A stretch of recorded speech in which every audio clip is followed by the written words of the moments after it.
Hello and welcome to The Thing About Golf, a podcast series from Golf Australia magazine that asks that eternally burning question, just why do people get hooked on this crazy game? My name's Rod Morrie, and every fortnight I'm joined by someone from the world of golf to explore this deep mystery. From players to administrators to those who are in the business of golf, all have one thing in common. For them, the game is much more than just a game. Today's guest is one of those people. James Nitties has devoted more than half his life to chasing the professional golf dream. From the mini tours of the US all the way to the PGA Tour, Nitties has been up and back down the professional golf mountain. Now approaching 40, the likeable Novocastrian knows the clock is ticking on his goal of getting back to the PGA Tour. But he also knows he's still good enough, and despite more disappointments than triumphs in recent years, he remains 100% committed to his goal. Nitties is a naturally upbeat and positive kind of guy, and he clearly continues to take great joy from the game despite being beaten up by it more than once. But then again, when your dad's jammed with AC/DC back when Bon Scott was still alive, chances are you've been bred pretty tough. So let's dive in and find out a little bit more about one of Australian golf's most likeable characters, James Nitties. James, thanks for taking the time, mate. Really appreciate you doing this for us. I know it is a bit of a commitment. Not at all, actually. I didn't have much on today at all, so pretty chuffed that you invited me on.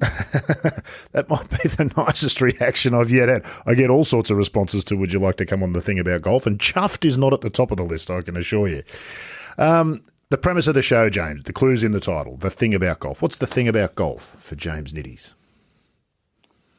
Well, damn, you put me on the spot. It's, I don't know, I think it's the imagination for me that it can create various different talking points, either if you're a player or a pro or an amateur or you just want to go down the range and smash some golf balls. But it's a good world to be in. Obviously, I'm a professional golfer, so I wouldn't say that I'm a coach or a student of the game as far as, like, I don't know a lot about the history and I suppose the swing dynamics, but I just like getting in and chatting about it, and I love playing the game, and it's frustrating and great at the same time. I think everybody who plays the game understands exactly what you mean, even though it clearly makes no sense, which sums up golf beautifully, I guess, in so many ways. Do you remember a time before golf for James Nitties? When did it start for you, this journey, this illness? A little bit. I suppose I had the typical child life growing up, I suppose, with sports. I think I played soccer for about 6-7 years, and then played basketball, cricket. I think I played everything under the sun, and as young kids do, that you sort of just progress through the sports. And then, my dad, he was a amateur golfer himself. He took me out one time, and I just became addicted, like I did with all the sports. But I think golf is just one of those things where I couldn't stop playing, and because it's accommodating to someone that can play by themselves. You don't have to be in the team arena, which I probably miss these days. But back then, I think I started golf when I was about 12, 13, went out and shot a cool 140 for my first round, and somehow that addicted me. So it drew me in. But I think I was about 14, 15 when I realised I wanted to, play pretty seriously and, continue the journey into professional. So at 14 or 15, had you shown signs that said to you or to somebody else who knew a bit about the game that you maybe had enough talent to give that some thought? Yeah, I think when I was 14, I was probably around a +1 or a one or a scratch, yeah. And then I was, you're getting into the junior tournaments at that age, and you're vying for the junior state squads. And so at that point, I wanted to, do it for the rest of my life. I'm not sure if, I could have predicted it back then, but definitely was keen on the game enough to know that that's where I want to devote all my time to, and keep going.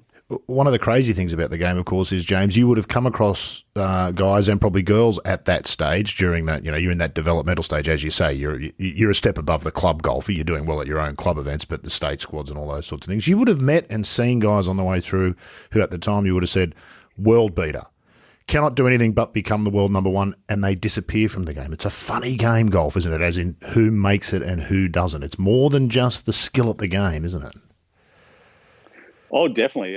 Me personally, I wasn't any prodigy. I wasn't I was a pretty good amateur golfer, and I could compare that to other golfers my age and what I was doing in amateur golf back then. But I never thought that I was, going to be the next best thing. But I did grow up with a lot of guys. Like, I think in my era, when I was 15, 16, guys like Andrew Buckle, Stephen Bowditch, these are guys that, I look towards, like Andrew Buckle especially. I don't know if a lot of your listeners would know who he was, but he was something I'd never seen before. He had every shot. He was like the first professional I'd ever met at like 15, 16. It was just something that I could not do in the game of golf. And it's funny because whenever I competed against him, I'd beat him, but it would have been just one of those things where I just putted well or got up and down all day, and I just had his number in that form. But every time I would beat him, in the back of my mind, I'm like, he's so much better than me. But it's, the beauty of the game is you can beat anyone on any day. But yeah, if in saying that, these are the guys that, Queensland always produced really good golfers, and those were the two first golfers in my age group that, because I also grew up with Jared Lyle, Michael Sim. Michael Sim was probably a year younger than me, and like Mark Leishman. But these were guys that, maybe I'd put Michael Sim was a freak because he was so young, and, back then he never hit it as far and still produced such good results. But as far as it comes down to seeing prodigies, it would have been Andrew Buckle and Bowditch. Leishman never bloomed until after amateur life, even in 2 or 3 years into professional life. So yeah, it's an interesting game in the fact that you can see greatness as a kid. And yeah, Bowditch went on to win twice on the PGA Tour, but Buckle's kind of in my position where he's knocking around the mini tour events, and still I think he's maybe finished playing. So it's definitely interesting in the fact that you see kids that you're like, that guy can't not make it, and then you never hear of him again, and then there's other guys that emerge as world beaters. It's the golf world is littered with can't miss kids that missed, isn't it? Probably more so than any other sport, I suspect, and it's probably to do with the demands on the individual. Buckle's a prime example, I think, of golf. Unbelievable talent, extraordinary talent, really good judges. People who know a lot more about golf than you and I pointed to Andrew Buckle early and said, this kid really does have it all. And unquestionably had all the tools. But it doesn't guarantee anything in golf, does it? There's luck, there's management, there's scheduling. There are so many areas that you have to get right and where it can actually go wrong. Oh, for sure. And in this day and age, like you said, you see so many more world beaters, and obviously kids of, the Tiger era, a lot of kids are starting at an earlier age. And then you've got much technology is going to bring the younger 11, 12, 13-year-old is going to be hitting at 280, 290, 300. Like it's crazy to think, but yeah, you're seeing kids at a young age flourish a lot more without the separation of, well, that kid's going to be a prodigy. Like you just see a lot of good, like everyone plays well now. Like when I was a kid, you kind of knew, all right, that kid, his handicap is a plus whatever, he's pretty special, even though, you don't know what he's going to do in the future. But now these days, it's like nearly every junior I meet can compete on a high amateur level. And I'm like, well, this he's got all the tools, but then it's just a lot harder. And, professional golf and amateur golf, like I suppose you could say, there's a lot of amateurs around now that could play professional golf, but it's more bottlenecked of talent where you don't know what golf, you don't see as many prodigies as you did back in the day, because it feels like everyone is a prodigy. So, you need, as you said, luck, skill, everything needs to work for you to get, out the other side of your successful professional career. And it's, as I said, it's very common these days because there's more people playing golf. Technology is allowing people to be more impressive at a younger age. And it's funny because it's going to be interesting to see what the Bryson squad of young kids are going to be, because it's going in a direction where I was on a range the other day, and I went and played the par 3 course at this golf course, and I looked over and, the par 3 course is empty and the range is full of, 12, 13-year-old kids. And I'm like, well, hang on, where's the short game and where's the imagination going to go in the next 10 years? And so that's, I don't know what your question was, but I rambled on there for a little bit. That's your first warning, mate. We'll come back to the equipment and skill stuff later, but don't start the drinking game too early. We always get to it at some point in the show, because I'm interested in what people think about it, and it is a real talking point at the moment. Obviously, it's been bubbling for a long time for a lot of us, but it's really sort of come to the fore. I want to go back before that, though, James. So I did my research. I'm an avid researcher. I looked you up on Wikipedia. And it told me something I didn't know about you. You had juvenile arthritis as a kid, which affected your flexibility. So 2 questions about what is that? Does it still affect you? And if it affects your flexibility, why golf? Are you nuts? Yes, Wikipedia it's maybe 70% accurate most of the time, I suppose. It's not like they call you up and check any fact. No, that's right. Hey, Steve here from Wikipedia, James. Just want to check on your juvenile arthritis. Did you have juvenile arthritis? Yeah, so I did. I had what's called juvenile arthritis. It was it's in the rheumatoid family. So there's many different arthritises, and I usually juvenile arthritis. Obviously, with the name, it happens. It strikes younger, adults or even babies and kids. It's in it's reactive juvenile arthritis. So it's, anytime you associate arthritis, you think old age, old joints. Mm-hmm. But with me, I think I'd just turned pro, and I played pretty well my first couple pro events, and I made up a little bit of money where I was going to then head to America and do the Monday qualifier circuit for the nationwide tour. It was called back then. It's, right now it's gone through about 77 different names, but it was nationwide tour back then. And I was, going pretty well. I think I'd qualified for 6 out of 10 events, and I'd made about 30 to 40,000, well, about $30,000. And I was trending in the right, it was a lot easier back then to just Monday qualify and make a bit of money. But I would always have this sort of niggling hip injury. It was like a needle poking into my hip. And because we were doing a lot of traveling and driving, we were traveling the circuit, and I just figured it was some sort of problem like tightness or back problem just from all the, extensive travel we were doing. So just sort of brushed it aside. I'd have better days than other days, and, it'd go away. And then it got to this point where the pain was so severe that my leg was spasming. Like I remember it to this day. I woke up in the middle of the night, my leg was shaking, and I'm like, it's like someone stabbed me and was turning it in my hip. And I was like, this is something really bad here. So rushed to hospital, and cut a long story short, they were like, yeah, it's, you've got a back issue.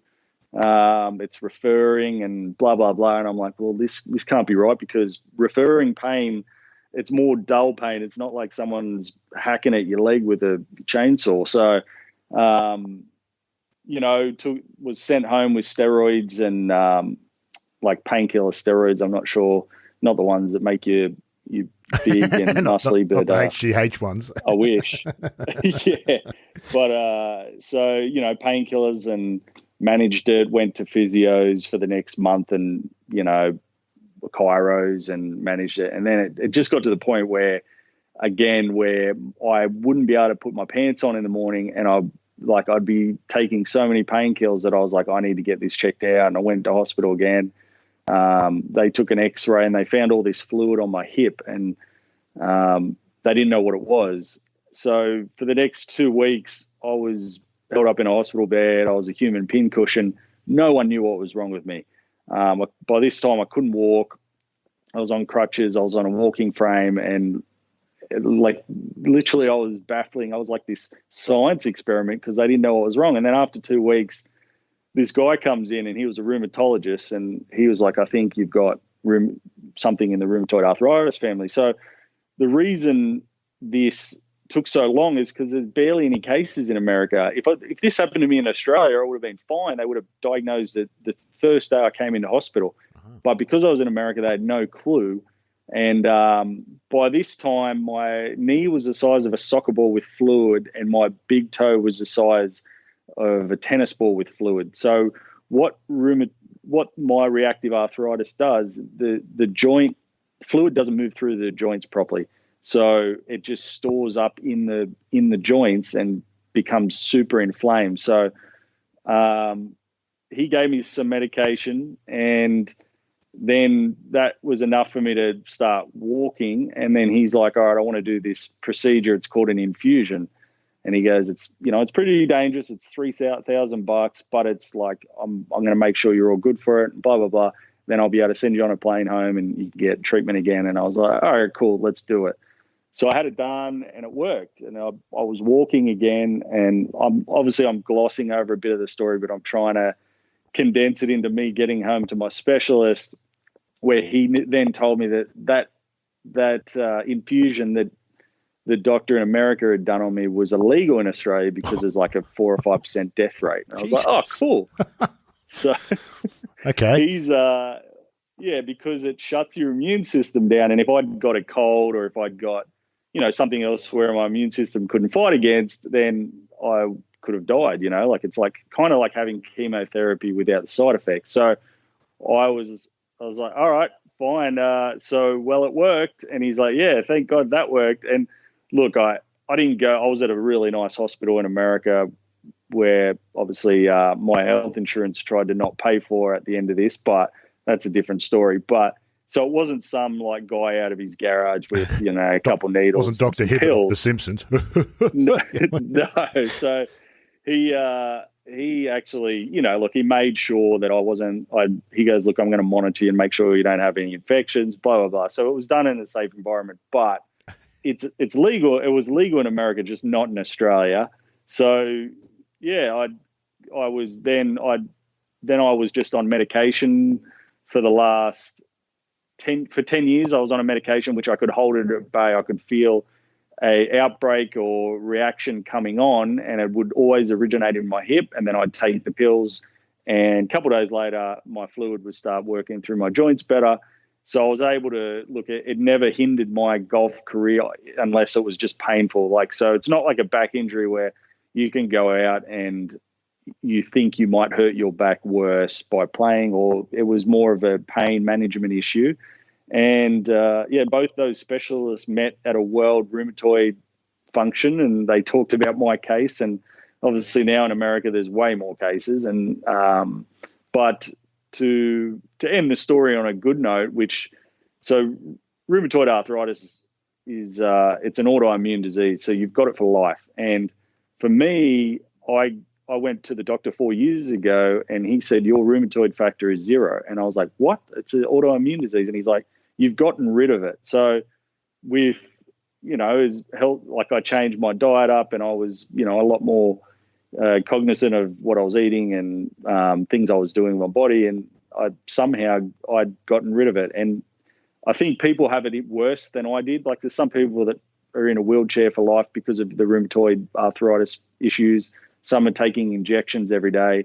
I think I had a small case of it, which didn't sound like that at the time because it pretty much crippled me for a year, and I probably lost about 30, 40 kilo. Wow. But once I was able to manage it, and I watched my diet a bit more, and then, I was really happy to know that when I went to my specialist a couple of years ago, and he was like, I'm testing below average rheumatoid factor here, so you've actually gotten rid of it. So I was like, well, that's a minor miracle. So, it was a pretty scary point in my life. I probably dealt seriously with it for about 2 to 3 years, but, the 7 years before I eventually got rid of it, I was still able to play golf pain-free as long as I had my medication, and it didn't affect my career. So there was no really excuse. It wasn't a stretching issue. Like if the weather got bad, like cold weather, I struggle in cold weather. I still do to this day, but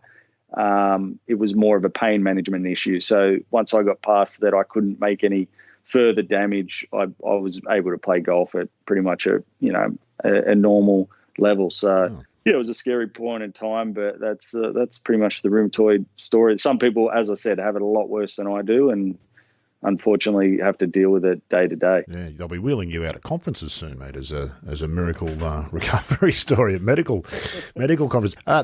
Was there a perspective change in there, James? So I imagine when you're in a wheelchair and your knee's the size of a soccer ball and your toes the size of a, I mean, you've got all the sports covered there, which is nice, but not doing much for your golf career. There must have been a point where you wondered whether golf was going to be in your future, particularly as you said at the time when it's going okay. That's a real wake-up call, isn't it? 100%, and that was pretty much the decision-making process I used for when he was like, do you want to do this infusion? I'm like, yeah, I just want to play golf again. Like at that point in time, I was, 22 years old, 23 years old. I just turned pro. I was, when you're a kid, you don't care about anything else. And I'm sure it's the same as any other professional sport. When you're a young kid and someone tells you about, we need to have a knee surgery, or we need to have shoulder surgery or something, whatever hinders what you love doing the most and what you've lived to do your whole life. The scariest thing was, will I play again? It wasn't, will I walk again? Or was it, all the other, legitimate worries went out the window when it came to me swinging a golf club again. So it was a lot of perspective, but as a young kid, you don't have much perspective. Like if I get an injury, if you get an injury in an older age, you now know through experience that, all right, if I wait a little longer, I'm going to be able to play longer or play quicker. But when you're a kid, you're like, who cares? I just want to get back out there. I don't care what you have to do. I want to go back even further. You mentioned that it was your dad that got you into golf. What did your dad do? What was he like? What sort of level did he play? Was he sort of a once-a-week golfer, a mad keen golfer that bought all the mags and watched it on TV? What was his relationship with the game? What did he do for a living? I always feel that, I think Newcastle, you're born in Melbourne, but you grew up in Newcastle. Well, we know you as a Newcastle boy, big mining town, obviously, bigger than that, but known for mining. What did your dad do? These things shape people, I think. What do you remember about growing up? Oh, well, yeah, my father, it's saying that he'd shaped my golf career was definitely wrong, but only because, he was a musician when he was growing up. So my dad's probably got more interesting backstory than I did. He was I wouldn't say he was a professional guitarist. He was really, really good and loved playing and was extremely talented. Never really wanted to take it to the next level. He was more happy just doing gigs at pubs and bars with his mates. And, he frequented with some famous people himself. Like he once jammed with AC/DC in a pub where there was no one. The Bon Scott era. He said he used to play, my dad used to tell me stories. He used to play pool with Bon Scott all the time. Proper AC/DC, James. The real AC/DC. Yeah, the real AC/DC. And he was in the circles of those guys like Billy Thorpe and a lot of those real older sort of rock band, because my dad was more of he covered like 50s, 60s, 70s music. He was a lead guitarist. But as I said, he just enjoyed playing. It was never like, all right, I want to take this. I need to go, play my own music and make money from it. He was just more in it for that. He enjoyed it with his mates. And so he once jammed out with those guys. And he went to Vietnam when the war was there, and he played music for the troops. So it was like, they'd have like a big concert for all the troops where, they'd just all live there and entertain. And, and then I think when I probably ruined all that for him. I think he once he gave birth to me and my sister. Well, my mum did, but once he helped out in that, he kind of thought, well, I got to get a real job now. And I was born in Melbourne, so my family was living in Melbourne. But when I was about 3 or 4, my dad got a job in a seafood company in Newcastle, and we all migrated down to Newcastle. And that's from then on. My dad just lived the normal life and worked hard. And he was probably then picked up golf, I think, when he was, around that age. I think he was a late. He started golf late as far as social golf. He was he'd have about 3 or 4 beers before he teed off just so he could hit the ball. He was about a 24 handicapper and introduced me. He was a one day a week kind of guy.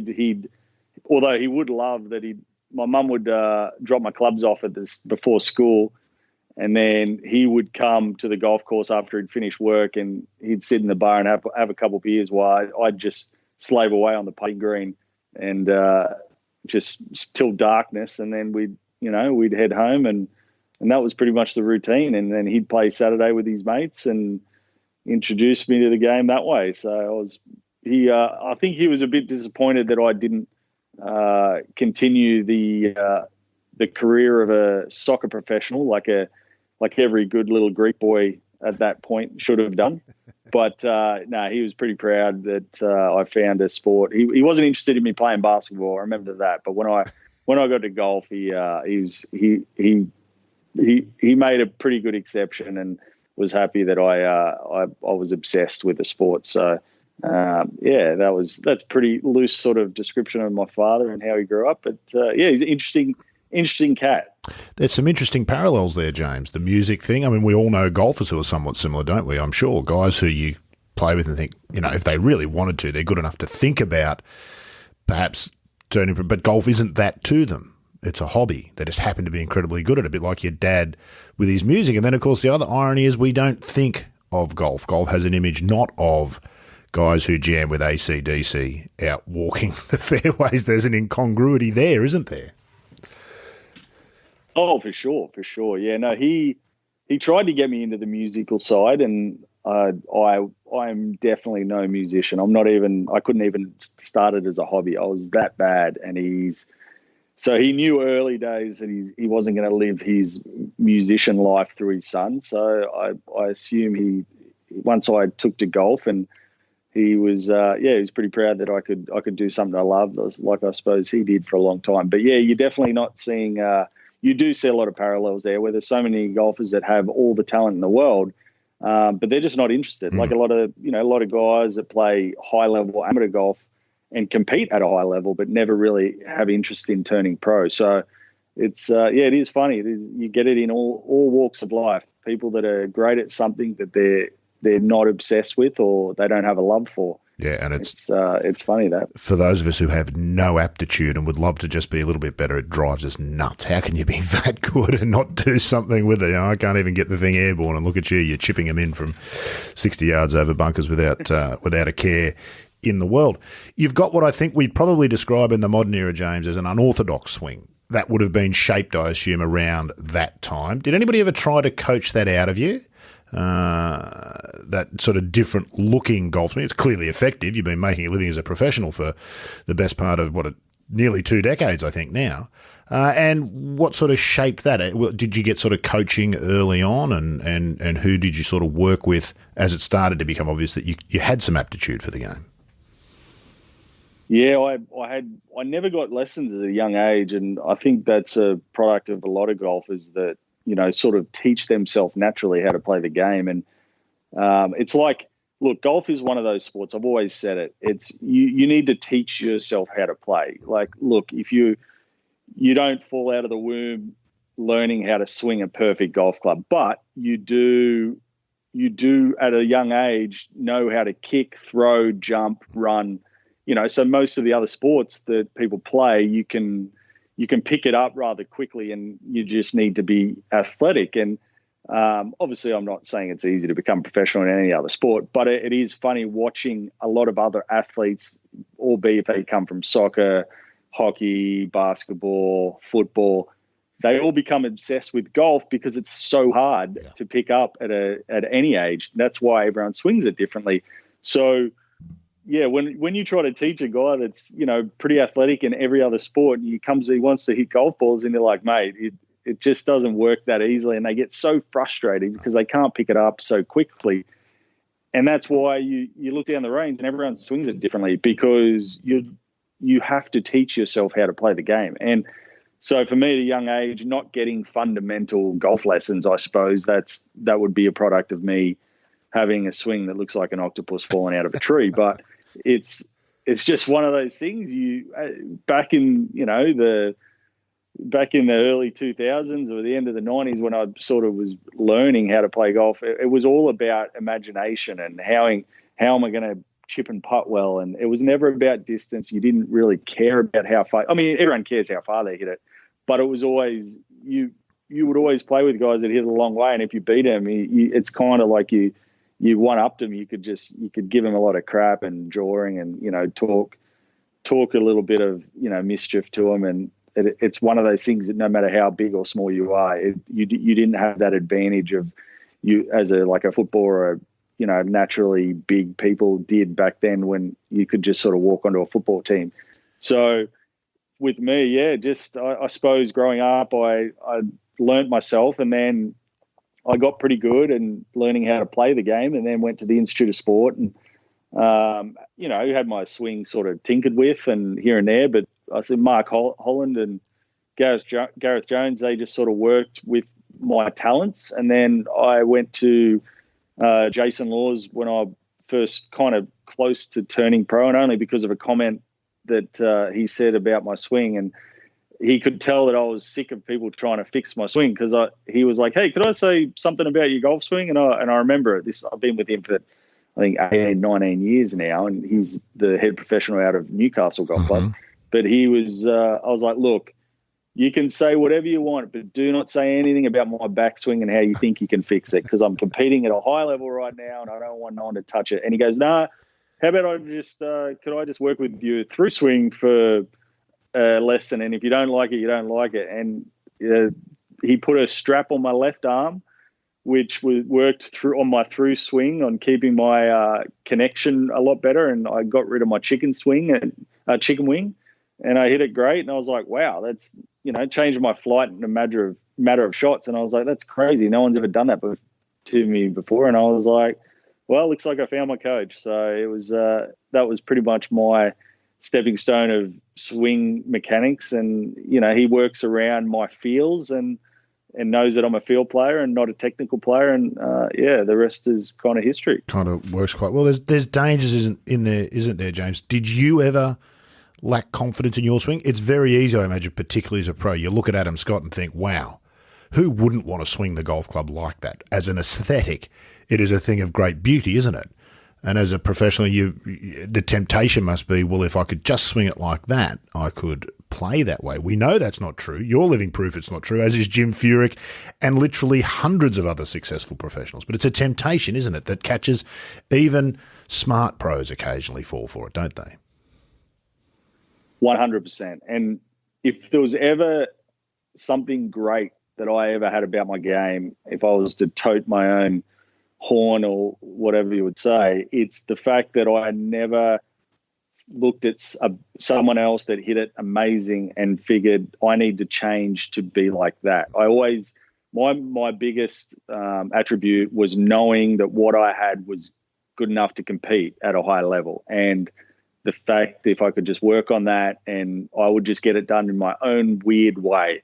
So that's what I see to this day. Or when I, if I jump forward ahead, when I got on the PGA Tour, the one thing you could see, and if you told kids and they wouldn't listen, and there's kids still doing this to this day, when I got onto the PGA Tour and I played with Rory and Dustin, I played with all these guys and Adam Scott and all that, my first year, they were ridiculous. They're prodigies, but I understood that I didn't need to go back to the range and change my swing in order to hit it like them to compete against them. I understood that I wasn't going to win, 20 majors, but I was just content with being the guy that might even sneak one off them. Mm-hmm. So it's something that I saw kids with so much talent, like kids that could be top 50 in the world, top 20 in the world. And their first year, they would get out to the PGA Tour, and their first year, you'd see them on the range every day trying to fix their swing. And I'm like, hang on, you just got to the tour. What do you need to fix? What are you fixing? That's right. Like you're in the top 1% of history of the world, and you're trying to get to the level of someone that is a product that people have never seen before. So it's something that, and Aussies fall prey to this all the time. You'll notice that there's so many, like typically Aussie golfers swing it well, and they do they don't do the little things good, and all they want to do is swing good, and that's it. And I'm like, when I first came to America and you look up and down the range, there was some terrible swings. You're like, man, that guy is not going to compete. And then you'll see him at the top of the leaderboard. So I think it's a problem, and that, really talented kids face, where they're already talented enough to win at a high level. And once they get there, they think they need to get better, and they don't. Any day they can beat anyone in the world. So that was, I think, one of my hidden talents, of knowing that no matter what people said about my swing, which I got a lot of lands, that I'd be just that guy that would, that would annoy them by beating them, because I always understood that golf wasn't a cool sport. It's like, hang on a second, anytime you think you're a cool guy because you play golf really well, I hate to tell you, buddy, but it's not how it works. Yeah, the cheerleaders are looking at the footballers, not the golfers. So take a chance. Exactly. It's counterintuitive, like a lot of things, isn't it, James? The irony is that once you get to that top level, in fact, the swing is the least important of the factors when it comes to competing. You wouldn't be there if you couldn't hit it. Nobody on the PGA Tour is chopping it, so they can all hit it. And the things that win golf tournaments and make golfers competitive are much more about managing emotions, controlling your emotions, the way you think, having a clear head, decision-making, course management. The swing is the least of them, isn't it? And yet, it is counterintuitive. Everybody, even at the top level, thinks it's about the swing. They all tinker with their golf swings. Tiger, Rory, Dusty. You see them all now doing the DeChambeau, posting videos on Instagram of them, taking the Happy Gilmore sort of golf swings. It's a bit nuts, isn't it, when you think about it? Yeah, I think the older you get as a good golfer, the more you realize it's the swing has nothing to do with it. Once you get to a level of being able to compete on a big stage, the more you start to realize, that day that I shot 64, was I really thinking about my angles at the top of my swing? No, I was just getting over it and hitting it, just like the days when you putt well. Yeah. You're not thinking about your stroke. All you think is, if I get this to the hole, it's in. Yeah. So and then people don't realize that the days you struggle is, the days you think you're trying to fit different swing routines into your swing, and it's understandable, because golf is the only sport that I think that can really make a man look like a child. And yes, there's no one to hug you on the golf course. Like, it's not like a rugby league or, like NFL, whatever sport you're playing, where you can have a bad day, but you guys can still win. Mm-hmm. And, the spotlight isn't shined on you. And you see it with tennis. Like, you can see the best players in the world, like Djokovic, Nadal, Federer. When things are going bad, you see them always looking to their box for some sympathy or something. They're trying to look for something to help them, because they're just alone. And then that's what golf is. And I fall victim of this. Like, one of those days that don't go right, you're just searching. So you'll go to your swing, or you'll go to your pre-shot routine, or something that can get you back on track. And it's a really tough place to be in. But look, golfers are always going to be golfers, where something new comes out, mm-hmm. and you're going to feel like golfers just want a quick fix. Like, that's why it's so easy to market golf equipment these days, because it's like, well, look at that driver, extra 20 yards. Yep. I need an extra 20 yards. So you go buy it. And it's just, instead of being like, hang on, I've been hitting fairways every day with my current driver. Why do I need an extra 20 yards that might go in the trees or something? So it is, I think I've learned the toughest thing with me competing right now is actually mentally. I don't even work on my swing anymore, because I know, like, I go to the range and I hit it great. It's more of a mental battle for me personally. And I think the one thing that I've lost that I had as a top rated amateur or a young kid was, I had no fear when I was a kid. There was no second guessing. There was no indecision. There was no commitment problems. And as I got older, it's it's a lot harder to commit to a line, to commit to not hitting it right or left, or just and not being scared. Like, it's that no fear issue. So yeah, the older you get, you become more experienced. You know what your problems are. You know how to make the right decisions. But the older you get a bit more scar tissue. You get a little bit more cognizant of your bad shots rather than just trusting the fact that you've hit so many good shots. So I think it's a reason you see a lot of top players just vanish. And it's not because their swing disappeared. They woke up in the morning and they didn't know how to hit it. It's because it's much like I could talk for hours on the mental side, on how hard I'm trying to work on that part of my game. And it's how it's easier said than done than the fact of, my swing needs to be fixed. Like, I've shot 12 under before.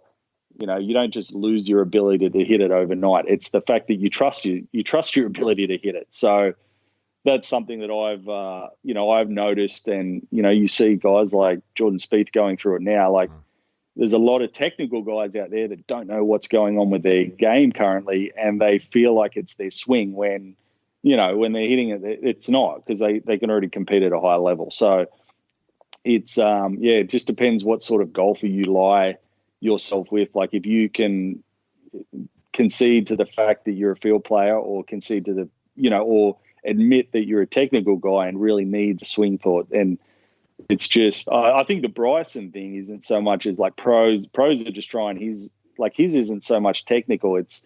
He's actually worked really hard to get where he is. Mm-hmm. And it takes so much work. I love how people just go, well, he's taking steroids and I'm like, yeah, but even if he is taking steroids, which I don't think he is, you don't just sit on the couch and get active and learn how to hit it. Here's 2 pills. I'm hitting at 350 now. Yeah, there you go. Yeah, you've still got to put a lot of work in.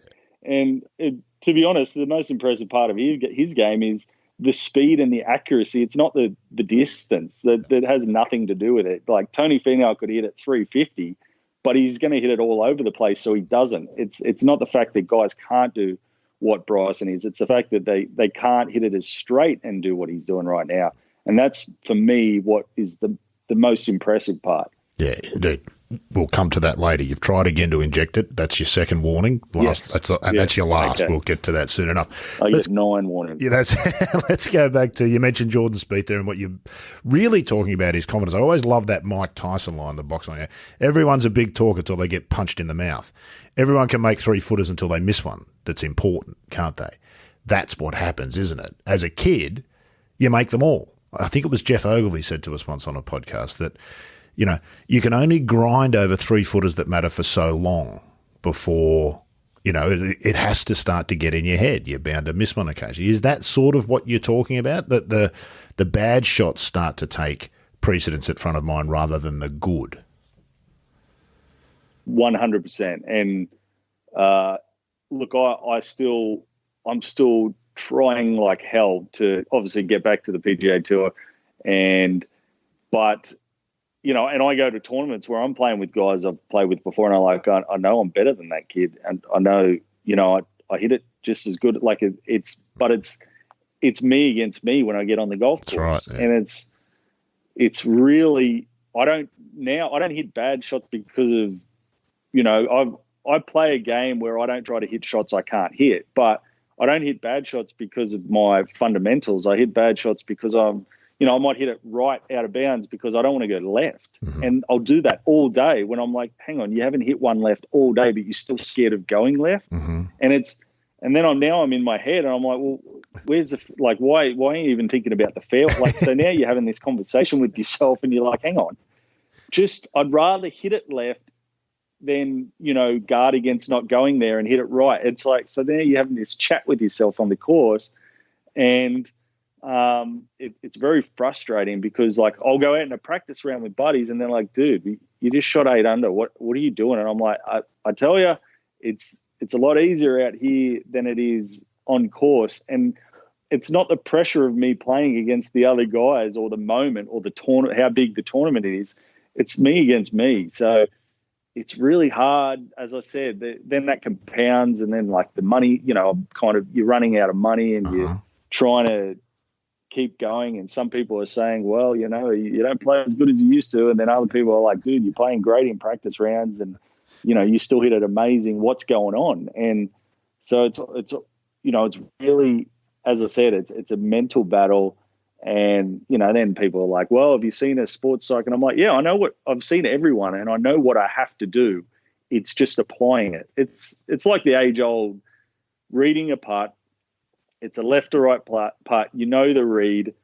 I get over it and I'm like, well, hang on. The last hole I hit a pull here and I don't want to hit a pull. So I might just make sure I push it a little more. And then you miss the putt right. Instead of just committing, hey, hit it at that left edge. And if you hit a bad putt, you hit a bad putt. So it's the days that it's really easy.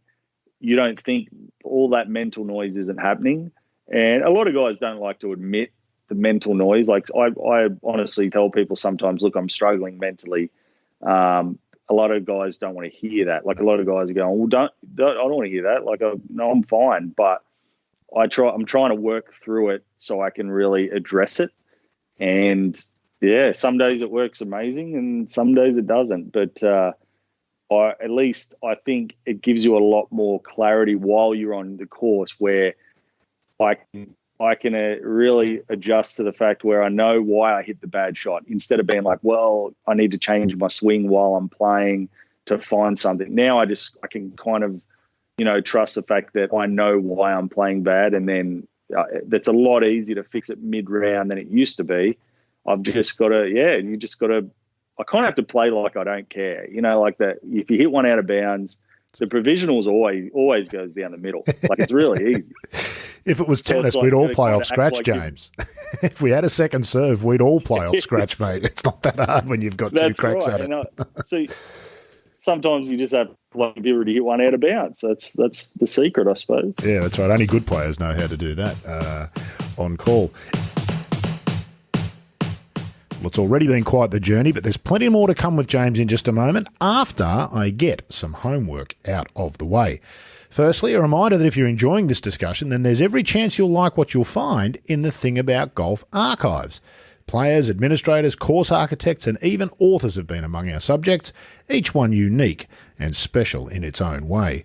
To find the whole back catalogue, head to the Golf Australia website at golfaustralia.com.au and click the podcast tab, or do what all the cool kids are doing and get the show delivered direct to your mobile device by subscribing through a podcast app.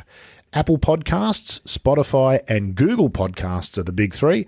Check the show notes for this episode and you'll find the link to whichever works best for you. If you're having any trouble at all with the technical side of things, feel free to send me a message and I'll personally help you get it set up. You can find me on Twitter at @Rod_Morri, that's M for Mary, O-R-R-I, or send an email to golf@golfaustralia.com.au. That's also the ideal way to get in touch if you've got any feedback or suggestions. We really do love to hear from you, and I respond personally to every message that we get. Anyway, that's enough out of me. Let's get back to James Nitties. It's part of the reason I suspect why golfers, professional golfers, always look for something. You watch a bloke put a bad stroke on a putt and it misses, but the first thing he does is start tapping down a spike mark. You don't want to admit to yourself, do you, or start telling yourself that it's you, that you're the problem. If you can find some other reason, I wonder whether that's helpful for some. Some players blame caddies for bad yardages or this, that, or the other. That's all part of that mental battle. I think I've always sort of thought that if you can deflect the blame from yourself, that may help with that. Is there anything in that, or have I just made that up? Yeah, there is. I think people that look, everyone's deflected the blame, and I've done it in the past, but I realise it pretty quick what I'm doing, why I'm deflecting the blame. The guys that do it constantly, no offence, but they're just shit blokes. I can just watch TV and tell you which guys love deflecting the blame, or the guys that constantly fix a spike mark where they know they've hit a bad putt, but as that goes back to that comment I made before that, golf at a higher level, any level, makes men look like children. The fact that there's only certain amount where you can deflect the blame and know that you're the one making the mistake. And sometimes you need to deflect the blame just because you feel like you're by yourself out there. You need to feel like you're not the only one making mistakes. But when it all comes down, and it works the other way, there's a lot of guys that cop the blame constantly when it's, they didn't make a bad swing. And sometimes you need to be a little bit more positive, or you need to, when I say positive, it's easy. You need to be realistically positive, where it's like, look, I hit a bad shot there. But I need to kind of have a hug about it, and can you help me out and cop some of the blame with me? Be nice to, Like, that's right, yeah.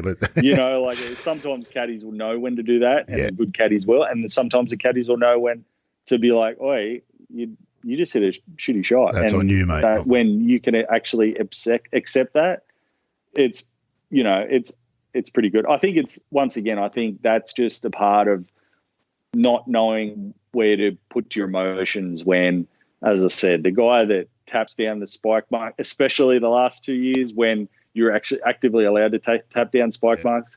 If you see a guy tap down a spike mark after he hits a putt, then you're like, mate, that's on you. Everyone listening to this, James, is going to watch golf from now on, and every single player who misses a putt and goes to tap a spike mark, they're going to come back and go, this guy's kidding himself. They're all going to watch golf differently now. That's the inside mail. Exactly. That's the thing. So, I don't know. It's one of those things you're just looking for some sort of help at a rough time, and but you can only do it a certain amount of time to where you can't trick yourself that, hey, I'm actually making bad swings and bad options. Time to get real. That's enough of all of that sort of stuff, which can wander into the negative if you're not careful. Let's talk about something positive. I do want to ask you about this. You hold, I think, is it the joint record or the outright record? 9 straight birdies you made at the Vic Open 2 years ago, maybe. Yeah, it started last year. Yeah. Last year, okay, there you go. Tell me about that. What's that like? 9 in a row. It was pretty cool. I started the day. It was a perfect, beautiful morning at the Ocean course down at 13th Beach, or the beach course, sorry. And I was 1 under, I think, and I was lying in the middle of the fairway of the 14th hole, which I teed off the back nine, and I made a double bogey from the middle of the fairway with an 8-iron in my hand, and I was 1 over, standing on the 15th tee, the short par 4, and looking at the leaderboard and seeing everyone being 4 and 5 under through 6 holes, and I was like, well, that's a great start to the year. I don't have my card for the next year, and I'm really trying to get off to a good start here, and I just go and stuff it up. So I wasn't in the best headspace, and then I knocked it on the side of the green on 15 and 2-putted, and I was like, okay, we made a birdie, and then continued to birdie the next 2, and then hit it on the 18th for 2 and 2-putted for birdie. I'm like, we're back in shape here, and then hit it to about 3 foot on the first and hit it just short of the green on the second and got up and down, and so I'm like, I've just made 6 in a row, and then hit one to about 10 feet on the par 3. I think it's the 3rd hole, and made that to go to 7, and then birdied short par 4, hold about a 10-footer there to go make 8. And I'm like, hang on, this is pretty good here. I don't know what the record is, but I've heard people mutter like 9 in a row. And I had a par 5 coming up next, and I hit 2 good shots just short of the green, hit it to about 4 feet, lit that in to make 9 in a row. And I was like, this is pretty cool. And my playing partners, like, they were smart. They kind of just sort of hanging out. They weren't talking. Like, it's one of those things where guys playing pretty well with you, you let him go. Unless he talks to you, you just let him go about his business. And I remember thinking, I'm no matter what, I'm trying to make 10. So wherever I hit it about 20 feet on the next hole. It's kind of a tucked pin right, and I was like, all right. I remember thinking, this putt's going 6 foot by. I'm not leaving it short. I misread it a little bit, but just went a little low and about 4 feet by. But I was like, damn, I think that was I think that was it. And I came in and they told me that I think I tied the European Tour record. I think 4 dudes or 3 guys on the European Tour have done it, and then I think it's the same on the US Tour. They told me I tied with Mark Calcavecchia, but I'm pretty sure about 4 or 5 dudes have done it. Like, I kind of did research, and, you see a lot of guys have made 9 years. I tell you, it's the only world record that I've tied, and I'm happy with that in the end. It's pretty cool. It's a pretty amazing feat, and it's such a typical golf story, isn't it? You hear this so often from pros too. Shocking warm up on the range. Couldn't find the club face. No idea where the ball was going. Shot 10 under. It's just it's stupidest game, isn't it? That's we could get straight back into the mental side. It's always expectation, just like that guy that shoots 9 under and shoots even the next day. Yeah, that's right. The expectation of having to play well because you just did. It's one of those things that it goes fair different ways. Yeah, the game never lets you off. Let's stick with the positives. Of course, you made it to the PGA Tour in 2009. So you've seen what it looks like at the top of the mountain. Tell me about that. I think you finished second at Q School. So that must have been just an extraordinarily exciting day. And at the time, you must have just looked ahead with incredible anticipation. I think you kept your card 09, 2010. That's not an easy thing to do. Tell us about that experience live on the tour and what it's like. It's very different, isn't it? There's nothing like the PGA Tour if you're a player. Oh, the PGA Tour is heaven.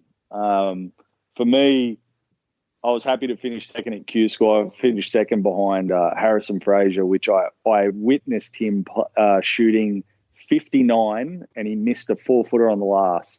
And I was like, dude, you've won. You won by 15. It's all right. You don't need to just relax a little bit there, champ. So I was just happy to come second. And then, I missed my first couple cuts on the PGA Tour, but I was playing well. I think I shot 10 under at Bob Hope, my second event, and missed a cut by 1. It was a 3-round cut. I think it was like 14 under was the cut. And then, so I was going into the waste management, which was FBR Open back then. And I'm like, I'm playing pretty good. And I led the first 3 rounds, and kind of was in a really good position to win the tournament, and just made a couple of mistakes coming down the stretch and finished 4th there. So, the third event on the PGA Tour, and I finished 4th. I was like beaming, biggest check I'd ever made.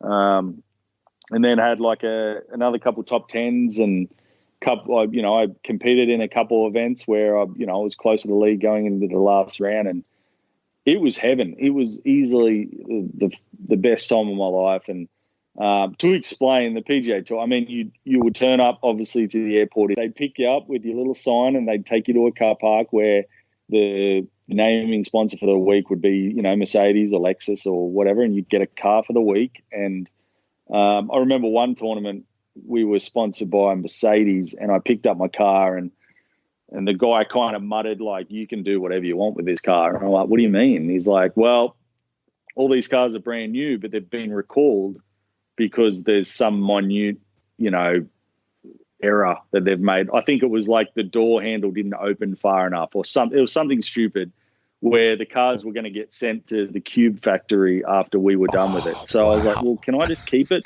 Do you have to, I can deal with that? And he's like, nah, we have to take them back, blah, blah, blah. But like literally the cars that we would get given would have like 6 miles on them. Wow. They're always brand new. Then you'd get to the golf course for the week, and you'd open your locker up, and there'd be a free present. I think, one week I had an iPod. Another week was like cologne. Another week was a bottle of vodka. I think one week we got a green egg, which is like a $400 or $500 barbecue that you get, that a lot of Americans have. They're really good for, slow roasting or whatever. Right. And I'm like, yeah, but how am I going to take this on the plane with me? And they're like, dummy, we're just going to post it to your house. And I was like, all right, that's right. I'm on the PGA Tour. I didn't realize. So I'm the king. It was just ridiculous stuff every week. You'd pretty much get free hotels every week because you had enough points that by being a member of the PGA Tour, you'd get flight, air miles, whatever. So it's funny because like when I was on tour, you pay for nothing. Mm-hmm. And like I'm playing mini tours right now. You pay for everything. An arm and a leg. So it's like, it really put things in perspective. I never once did I, contradict my position where I was like, I always knew how good I had it. Like there was a couple guys at me, like guys like Aaron Price and Nick Flanagan. We always knew, man, like, because I played mini tours for 3 to 4 years before I got on the PGA Tour. So it wasn't like I went from turning pro when I was 22 straight to the PGA Tour. Like, there's a lot of kids that I feel like they get onto the tour really quickly and they don't realize how good they've got it. And these guys, like then they lose their card and then they pretty much give the game away because they've just never really grinded it out through that middle portion and, worked to get to that top level. So not everyone, but there was a fair few of us that really, appreciated the position we were in. And, unfortunately after 2 years, I lost my card, but I spent 5 years on the web.com, which was now the Corn Ferry Tour. And that was pretty cool. It's not as nice as the PGA Tour, but yeah, it was really, truly the best part of my, the most fun I've ever had in my life was playing, especially that first year on the PGA Tour when I competed really well and was just having a ball. For a kid from Newcastle, sort of middle-class background, I think it'd be fair to say from what you told us earlier, sort of probably middle-class, that could almost be embarrassing, couldn't it, at times? I know that the few times I've stayed at like a fancy hotel and, the guy comes to grab your bags, I always feel bad about it. It's like, no, it's all right, mate, I've got it. I don't need you to do that. Some people that doesn't bother. They're quite happy that somebody should be carrying my bags. Kids from Newcastle aren't like that. It's almost embarrassing in some ways, isn't it? Just being showered with gifts. And as you say, it's almost a sort of a reverse capitalist idea, is that the notion that those who need it the least have the most. You're making so much money, you never put your hand in your pocket. When you've got no money, you're paying for everything. Yeah, I suppose Aussies in general, I came from, I wouldn't say poor family, but I remember I sold my driver once to pay for car rego. Wow. And then I competed in the late Macquarie Amateur with my 3-wood. Now, I did love my 3-wood back then. It was a Callaway Warbird, and I think I finished 4th with just my 3-wood. But, yeah, my primary income when I became good at golf was selling all my amateur prizes. I remember one tournament I sold a Mitre 10 voucher. It was worth $500 or something. I'm like, what am I going to do with Mitre 10? And I didn't tell my dad, but I sold it to some guy in the crowd or something for $200. And I was like, how good's this? $200 cash. So, I used to hustle a lot when I was an amateur and sell a lot of my stuff and that to, as I said, middle-class family. But I think Aussies in general are kind of like act like middle-class people. Like I've never met too many Aussies. Now, obviously I didn't grow up in the really rich areas or I didn't meet a lot of guys with a lot of money, but I think a lot of guys have that kind of frame of mind. A lot of Aussie guys have that frame of mind when they got on tour that, we knew how good it was. Coming to America and living in America, like it's ridiculous in the golf circles how many guys you run into that have like billions of dollars. Like when you used to meet a guy in Australia that was a millionaire and you were like, this guy is a god. And then you come to America and you meet guys that are billionaires and the money is just ridiculous over here. So yeah, I think it comes naturally to guys like that. But for me, I've never been one for, guys picking my bags up, and even to the fact where you play a lot of golf courses over here where you have caddies or the card barn guys cleaning your clubs, and I'm like, mate, it's all good. I don't need you to do that. And it's more of a tip culture over here, but you rarely you don't run into a golf course in Australia where you get a caddy assigned to you to carry you back. Like even the Sandbelt, there's no real caddy courses. There's a couple here and there, but America, you play any sort of upper class golf course and you got a guy that in full overalls that carries your bag for the day. And I'm like, it's not that I don't want to caddy. It's just, I want to do my, Aussies in general just want to grab their own stuff. It's that, I think it's kind of a middle class kind of atmosphere in Australia as it is. So yeah, getting on tour, definitely. I was never, or coming to America, I've never been that one to be like, hey, can you carry my bags up to my hotel room? I'm like, I don't care if I've got 17 bags. I'm going to try to get it up there in one trip and not worry about it. So yeah, it was very, once again, most of the Aussies on tour, we all appreciated where we were and definitely loved the fact that, we're just laughing at how good it is sometimes. You're doing it the hard way at the moment. I guess we touched on this earlier. There was an Australian Open, I'm going to say 2 or 3 years ago. I was in the press conference when you were talking about it. And I'm going to say second or third round, you'd played really well and you were right near the top of the leaderboard. Were we at the Australian or Royal Sydney? I can't remember. Royal Sydney, that would have been. Royal Sydney, yeah. And you talked then about sort of the journey at the time, and you were doing the mini tour stuff in the States and paying to play practice rounds on golf courses that were in awful condition. And I remember talking to you at the time about what that does sort of for your game. It's not, in some ways, being on the PGA Tour gives you every opportunity to play your best, doesn't it? Playing the mini tours and doing golf that way makes it harder to play your best golf because everything, all the conditions, everything is sort of pushing downwards. Is that making sense, what I'm saying? How do you go from there? You said earlier that, you're trying to get back to the PGA Tour. You'd probably give up if that wasn't what you were trying to do, but how do you make that sort of journey? Yeah, it hasn't been the easiest last 5 years. So I still currently have status on the Corn Ferry Tour, but it's terrible status. It's past champions from like 10 years ago, and I don't get any starts anywhere. So if I could get a start in an event and make a cut, then I could re-rank with the other players and get onto the tour that way. But yeah, I've found it really difficult to get into events. I think I've been Monday qualifying for 4 years now.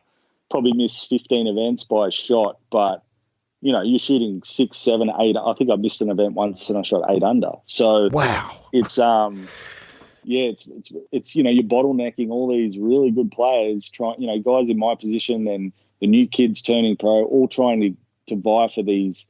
This year it's 4 spots, so you got 180 guys every week, or 110 guys at each golf course, on a pretty simple golf course vying for 4 spots. And, you put 110 guys that are putting up 400 US of their own money on a golf course, they're all going to be able to play. And throw them on an easy golf course, they're all, 4 of them are going to shoot 10 under. So it's kind of, yeah, can I shoot 10 under? Yes, but it's really difficult every day getting on the golf course knowing that I have to shoot 10 under to get into that tournament, and the added pressure of having status, knowing that if I can just get in, I'm a good chance maybe making the cut and re-ranking to kick off my season again. So it's been difficult.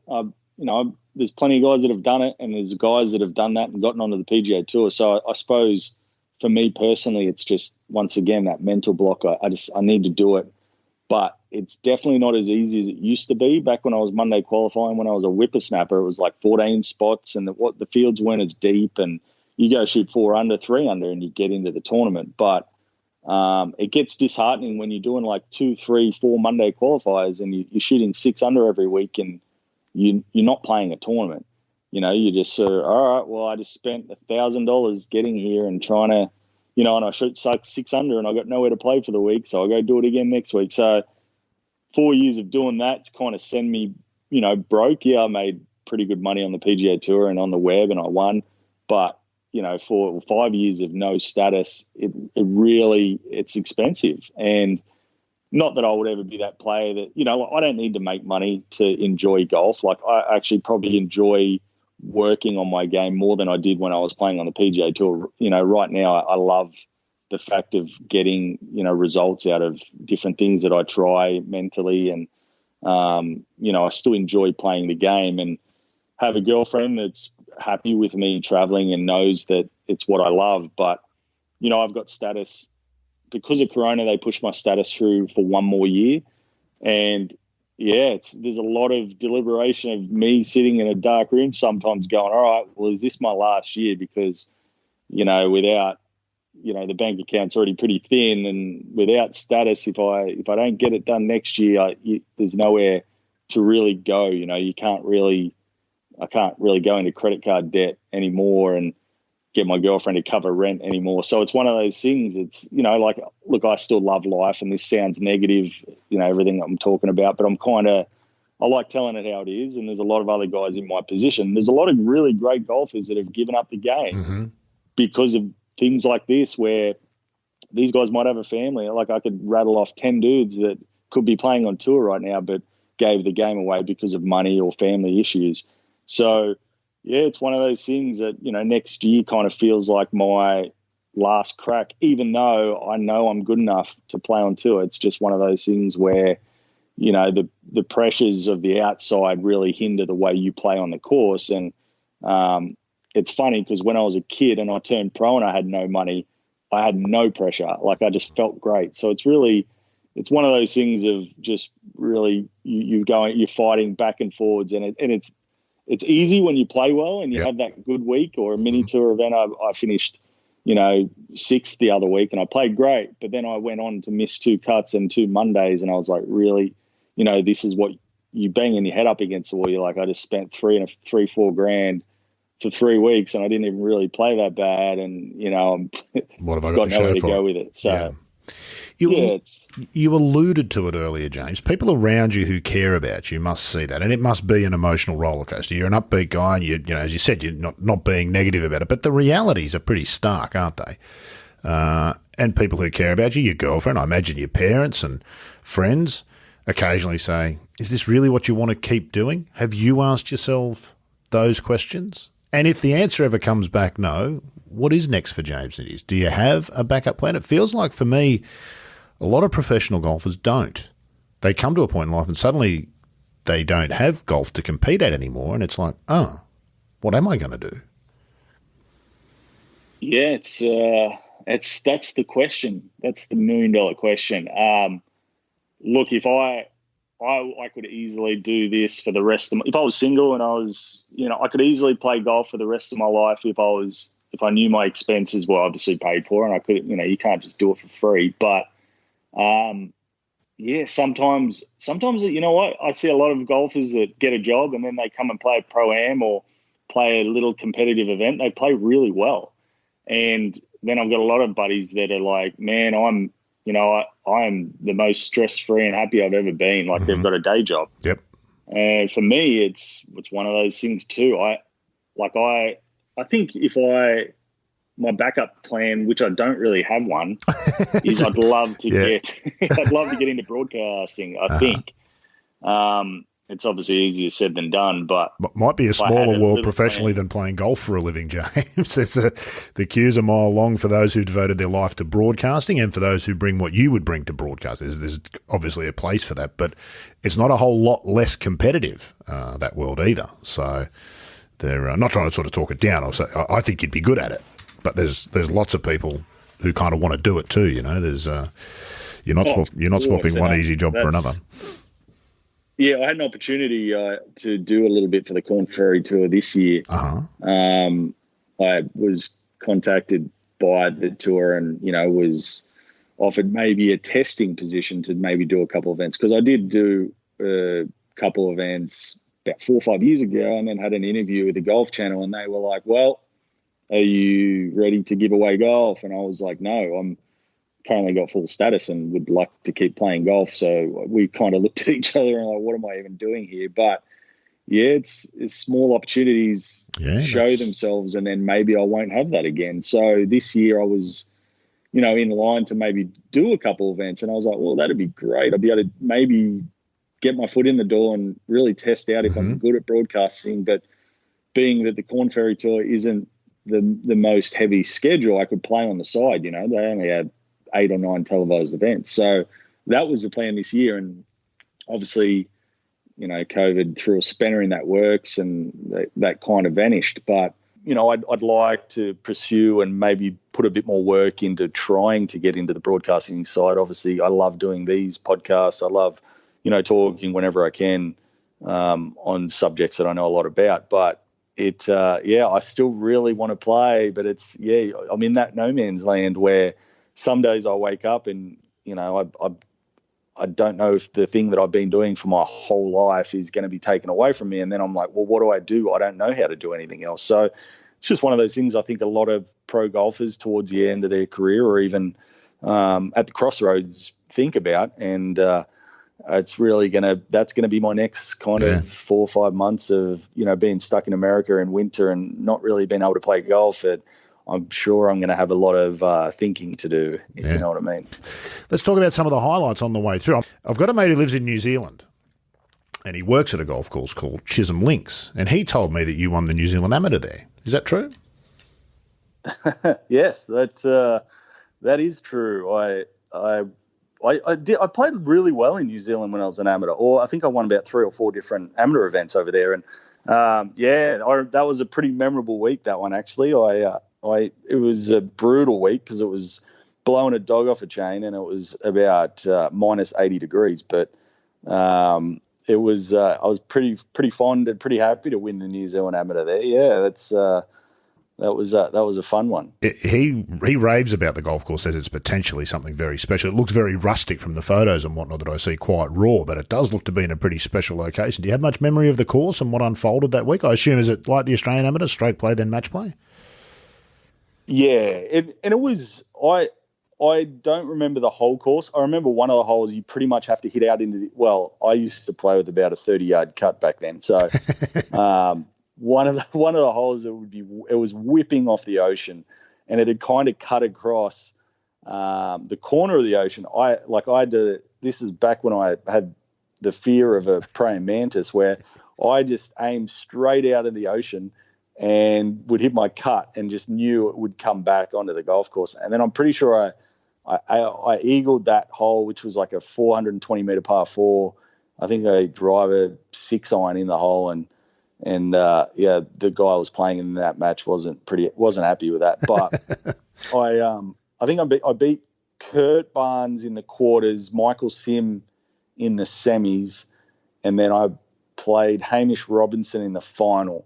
And there was about 300 people following us, and the only supporters I had were Kurt Barnes, Michael Sim, and a couple of the other Aussie boys that had stuck around after a bender and decided to come out and follow me a little hungover, because that's just what you did back then. You got knocked out and you're in a college town, you'll go out and have a couple of beers. So, that was a good one. I played pretty good in the final. I think I might have beat Hamish like 4-3 or something, but that was awesome, that course. Yeah, reminds me kind of the Coast Golf Club in Sydney. It's like, a course that could be something really special if it maybe had the money or, the time and effort, but it has the land, like the land. Yep. So, yeah, I enjoyed it. It was fun. It was a good week.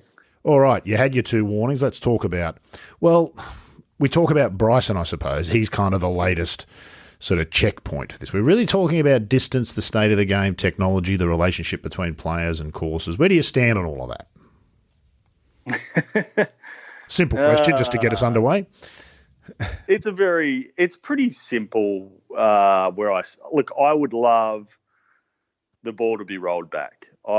I'm a massive advocate of them putting more spin on the golf ball. I'm still okay with the ball going 400 if you center it. Mm-hmm. I just don't like the fact that, the average distance on tour right now is 300 yards. Like if you don't hit it 300, you're outside the top 100 when, back in the day when 300 yards was leading, the next best was like 265 yards. So,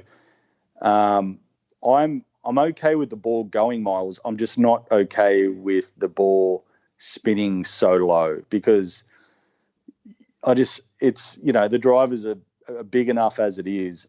You hear Bryson and he's like, yeah, I swiped that one and it still goes 340. I think the whole distance debate, everyone's all around the ball going too far, but no one talks about the spin on the ball, because like if you want to swing 130 at it and you center it, the ball should go far. You shouldn't be penalized for hitting a perfect golf shot. But if you want to swing 130 and you hit it out of the heel, and there's a guy swinging 120 and he hits it out of the middle, he should hit it dead straight and further than you, and yours should be 40 meters offline. So, but then, I talk about this. Look, my I would say spin on the ball, give Iron Byron, the robot, a 120 swing speed or a 110 swing speed. Ball can't spin lower than a certain revolution. That way, if you want to hit it harder, it's going to spin more, but you've got to hit it straighter. And then my other suggestion would be just take the driver head down to 300cc, still have metal heads, still, you can do all aerodynamic testing and marketing and whatever, just make the driver head smaller so it is harder to hit the sweet spot with the harder you swing it. But so in saying that, I will rush to a TV to watch Bryson hit it because I'm the guy that would love the rollback, but I just kind of know it's not going to happen. So it's like, there's too much. I think there's too much money involved and too many putting the restrictions on. It's just one of those things we can debate all we want. It's like politics. I'm not a very heavy guy on politics because I know I'm not going to yell at someone when I know nothing can really be done. I don't think there's actively going to be a change. So I'm all for the rollback, and I want that. But I love the way Bryson is making people angry, if you know what I mean. Like I love that he makes the traditionalists angry, and I love that I'm all for the rollback. So I'm like on both sides of the coin where I'll turn the TV on to watch him play, and I like it. Like I think the greatest thing would be if he demoralized the Masters. Like I would love to see him hitting 40-yard flip wedges into par fives at the Masters after taking it 400 yards over the trees. Like I'll laugh. I think it'll be hilarious. But I'm for the rollback. So it's like, if you're not going to do it, this is what's going to happen. Like, because this is me talking to the USGA right now, or whoever has the governing body and power to roll things back. But I'm like, if you're not going to do it, this is the direction we're going to go in, and I'm going to laugh at you guys for not doing anything. But he's also worked. You can't just, as I said before, roll off the couch and hit it 400 and hit 60% of the fairways. Jeez. But so he's worked hard to get there, but he's exposed the game to the point where nothing has been done for long enough where he's like, he's sat in his dark room with his physics books and he's like, this is, like he would have done the same thing back in Jack's era. Like, I don't care what people say. He would have found a way to expose the game. Like you get a lot of people through time doing it, but he's just found his way to do it, and he's worked hard at doing it. Yeah, I'm on both sides of the coin. I would love it if they rolled it back, because half the kids that are everyone, the TrackMan robot kids that are running to the range, everyone's hitting 5-6 up on it with 2,000 spin. If you put a bit of spin on the ball, those kids wouldn't be able to compete. They would have to change their whole swing dynamic, and because I grew up hitting down on the ball when I was a kid, and I hit 6 down and 5 across, played with a snap cut. And then when all the new technology came out about 5-6 years ago, like the really, the technology that really took the spin off the ball, I couldn't hit it. I couldn't get the ball in the air because I hit so far down on it. So it took me about 2 years to even get the ball in the air. So now I'm hitting it further than I ever did, because I can finally hit up on the golf ball and trust it enough to not think it's going to go in the trees. But now you've got Bryson talking about how he wants to hit 7 up on it with a 40-inch driver. Can you imagine if there was a little bit of spin on the golf ball, trusting it enough to hit 7 up on it, knowing if you hit it slightly, it's literally going to go 100 yards right or left. So the dimensions are different, but it sounds a bit like the Persimmon and Bellata game, doesn't it? What you're describing, and that's which is kind of the balancing act, wasn't it?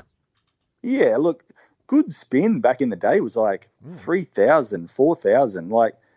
It's kids are getting it at 16, 1,500, and that's hitting 10 degrees difference from back in the day. So, you used to see Greg Norman and he'd hit this beautiful tee shot and it'd go down before it went up. Yeah. And now everything's about optimal numbers. So it's all about launching it so high because the ball doesn't spin enough. So you have to launch it so high to keep it in the air, but there's no side spin. So no one's scared about launching it high and losing it, right or left. So, and I even heard someone saying that Titleist is thinking about taking more dimples off the golf ball. So the ball's going to spin even less. So you're going to get guys just hitting it as hard as they can because they know it's not going to go offline. But if you if you if you added just a little bit of spin to the ball, it'd be chaos. Changes everything. Yeah. People would be so angry. It'd be hilarious.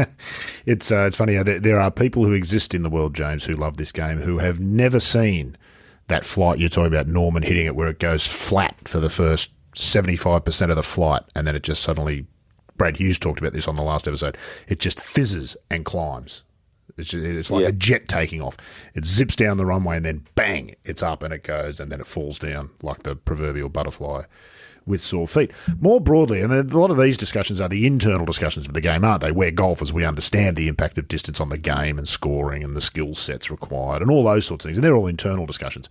What about the bigger picture for golf, James? I wonder whether there's a different attitude to this in America, where everything seems to be sort of bigger and better, including the amount of available space. But can golf courses continue to get bigger to accommodate a game that keeps growing in the distances that people hit? Because whilst Bryson, it's incredible, you're right, Bryson's incredibly impressive with what he does, most people who are going to try and develop that sort of clubhead speed won't have his sort of control. So now, outside of the golf course becomes an issue, and people from outside of golf will be starting to, well, think about dictating terms on how much resources and space golf takes up. Is there any of that?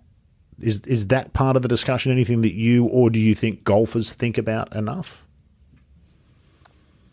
Look, I don't think so. While we all, sit on Twitter and debate it and watch it on TV, we're really talking about 1% of the sport in general. Like the most of the money's made in the amateur game, and I think worldwide, amateurs aren't going to start overpowering golf courses. So you don't really need to build out golf courses to support the general, funding or the general sport in a whole. What about more though, James? What I'm talking about is, what about the kid out there who's 12, 13, 14, he's watching Bryson, he's like, that's what I want to do. He doesn't have the skills, and he's never going to have the skills necessarily to be a pro, but he's developed a golf swing that allows him to hit the golf ball off a handicap of 13 or 14 or 10 or even 20, 320 yards in the air and 50 yards offline. So now a house outside the golf course that was never an issue and has never been an issue suddenly is getting peppered with golf balls, or even the occasional golf ball. That's, I guess, what I mean. Because whilst you're right, most of the really long hitting and the real benefits are going to those with the good technique who are pros, and those things aren't an issue. The truth is that seeping down as well. You must have played in a pro-am with a young bloke or even a middle-aged bloke who had outrageous clubhead speed and no control over where it was going and hit it 300 yards 100%. Comfortably. And you correct, and that is going to happen. I just don't think it's going to happen on the scale that, yes, look, if you're the guy that owns a house that's getting peppered on the golf course, well, sorry, champ, you shouldn't have bought a house on a golf course, because his house is getting hit more by the guy that's the 27 handicap that's blading one out of the front bunker into his windscreen than the kid off the tee that's, built these phenomenal skills to be able to hit it into his backyard. And it's not going to be a lot. It's going to happen. I just don't think it's going, it's a good argument, but I don't think that's going to reshape the whole debate of golf in general. I think Australia is more in jeopardy of losing golf courses to real estate than it is, like distance and, that what we're talking about right now. And as far as pros overpowering the game, there is thousands of golf courses in America that play the front tee for the amateurs, and there's 7 tees behind for the pros, if you know what I mean. Like TPC Craig Ranch, where I play, it plays like 8,000 yards from the back, but the members never play it from there. If you can consistently shoot even par from the back tee, you're a +8 or a +9. Right.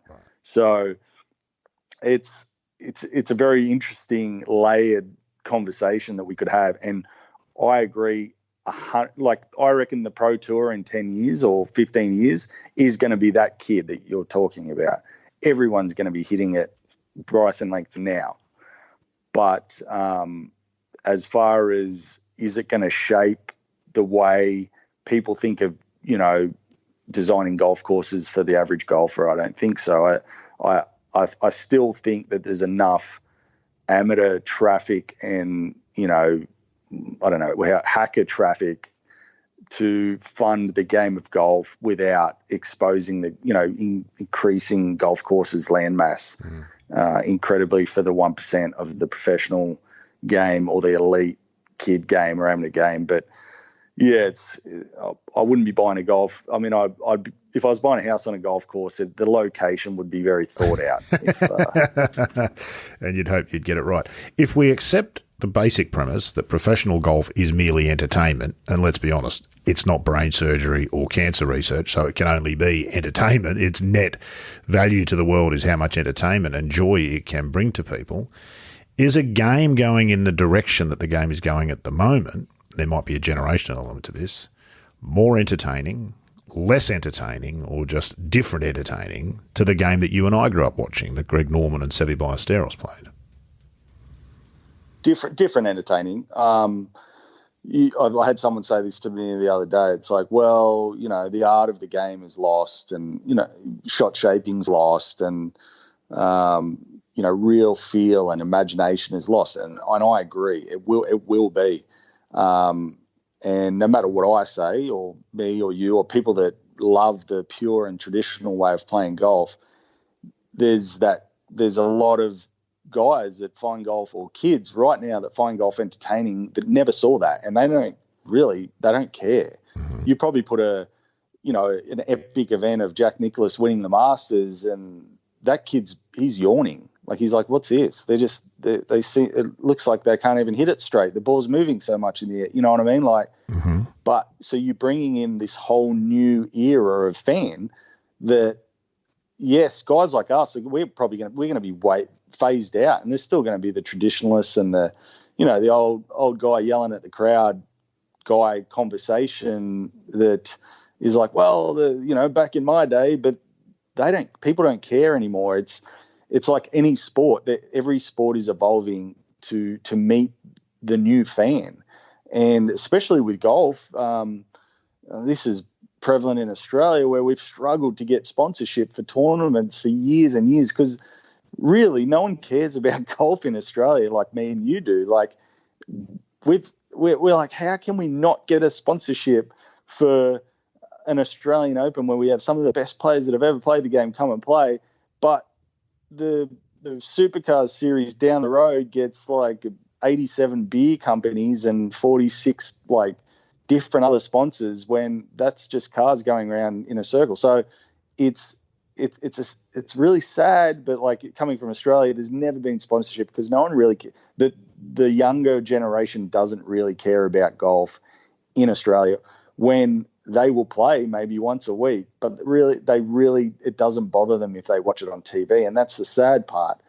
But that's why I think it's the game's just going to steamroll over people like you and me that really would love to see the traditional game played, and the struggles where the newer fan is going to be like, I don't really care, because this is the game that I grew up on, and this is the game that I like, like the Bryson style, or the entertaining style, the flair, like all the young kids, wearing all the new stuff, or whatever it's going to be. I think hoodies, the game James. will evolve. Hoodies, James. Yeah, my goodness, the hoodie. How it'll could we evolve. Possibly, yeah. It's whatever we say about it. I think it's going to be fine evolving on itself, and I don't think it'll stop for anyone, especially in America, where everyone just craves sports no matter what it is. It brings into question, ultimately, you may be right. We might be on the losing side of this discussion, which doesn't mean you change sides, although you probably do, because you're on both sides. So you've got a foot in each camp. You've done very well there. Like Italy in the war, you can't lose here, James. That's what you got to do. That's right. You've set yourself up beautifully. But do we not have a responsibility to speak for those issues as well? Because just assuming that the direction the game might be heading, because that's where it's heading, is the right direction, that's problematic too, isn't it? It's not necessarily the right direction. Just because we're old and we yell at the sky doesn't mean that we don't know anything about anything. That's true. And the reason I say I'm on both sides of the argument is because the fascination I have with watching Bryson is my other interests in life, like fitness and health and speed and agility and all the other exciting, the reason I watch the NFL and the reason people watch AFL or rugby, it's like this athlete that's done something, that he's brought an athletic perspective to the game that we've never seen before, which, we've got to agree that back in the day, the most athletic thing that was done is you'd be the guy that could drink a bottle of scotch in the bar with 7 cigars after the game. I reckon you're stereotyping there, and I reckon that's unfair. I reckon Norman was pretty fit, and I reckon, and people will tell you, people who shook Arnold Palmer's hand, that he would crush your hand. Now, they might not have had the gym workouts and the biomechanical knowledge that we have today, accept that, but you've only got to look at photos of Palmer in particular to see a bloke who was athletic. And Norman, you would have met Norman. The bloke at 60, I mean, Lord knows he goes on Instagram often enough with his shirt off to tell us that he's still sporting the body of a 35-year-old. So I think the knowledge has changed, but that notion of athleticism, and we may be talking about different things but using the same word perhaps. Yes, but, that's what we're doing. Yeah, perhaps. Don't get me wrong. Being an athlete and athleticism are two different things.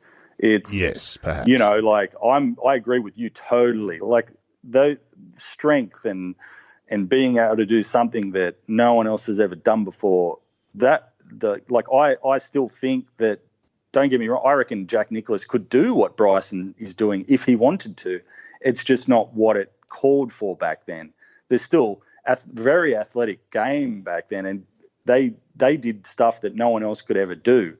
But it's kind of like everyone is taking all the new technology and they're turning athletic people in the game that we have now into athletes. Like that's the way the game is going, where it's not just good enough to be athletic. It's like, no, I have to have a 6-pack and swing a golf club now. It's not. Back then it was like, no, I'm strong and I can swing it and compete at a high level, and I'm better than the guy standing next to me. I'm better than everyone in the world. It's just now that everything in life is just evolved, and now golf is a trending to more being athletes. Not saying that no one was athletic back then. That's where the argument is. Like it always comes off as saying that they weren't athletic back then, when they just weren't athletes back then. And they could have been. Like if the game was evolved back then with that era, if that era was playing now, they'd still be great. Jack would still be the best. It's not changing anything in the debate of, like when you talk about it, people think that you're degrading the eras, but I'm not. It's just the way the game's moved, like any other sport. Like you look at basketball, you look at NFL, the way it just moves now, where you're going to give someone the best of the best opportunity, the best are going to take advantage of it, if you know what I mean. Yeah, indeed.